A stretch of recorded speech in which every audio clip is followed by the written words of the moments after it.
ಜಾರಕಿಹೊಳಿ ಇರಬಹುದು, ಅವರು ರಾಜ್ಯ ಸರ್ಕಾರದ ಮೇಲೆ ಮತ್ತು ನನ್ನ ಮೇಲೆ ವೈಯಕ್ತಿಕವಾಗಿ ಮಾತನಾಡಿದ್ದಾರೆ ಅಂತ ಹೇಳಿ ಕೇಳಲ್ಪಟ್ಟಿದ್ದೇನೆ. ನಾನು ಅಷ್ಟೇ ಹೇಳ್ತೇನೆ, ನಿಮಗೇನಾದರೂ ದಮ್ಮು ತಾಕತ್ತು ಬಿಜೆಪಿನವರಿಗೆ ಬದ್ಧತೆ ಏನಾದರೂ ಇದ್ರೆ, ಸಂವಿಧಾನ ಗೊತ್ತಿದ್ರೆ, ಸಾಮಾಜಿಕ ನ್ಯಾಯ ಗೊತ್ತಿದ್ರೆ, ಎಸ್ಸಿಗಳಿಗೆ, ಎಸ್ಟಿಗಳಿಗೆ, ಒಬಿಸಿಗಳಿಗೆ ನಿಮ್ಮ ಪಾರ್ಟಿಯ ದೇಣಿಗೆ ಏನು,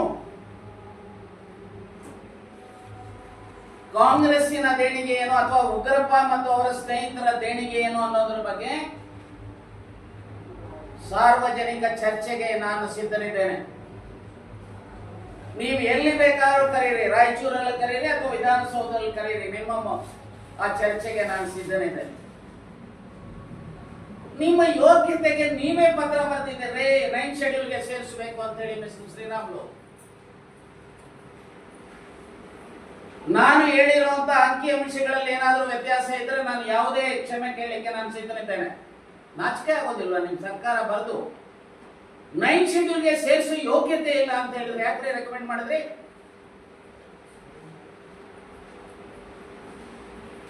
ಆ SC ST ವಿದ್ಯಾರ್ಥಿಗಳಿಗೆ ಸೆಂಟ್ರಲ್ ಗವರ್ಮೆಂಟ್ ನ ಸ್ಕಾಲರ್ಶಿಪ್ ಕೊಡಿಸೋ ಯೋಗ್ಯತೆ ಇಲ್ಲ ಅಂದ್ರೆ ಯಾಕ್ರೆ ರಾಜಕಾರಣ ಮಾಡ್ತೀರಿ?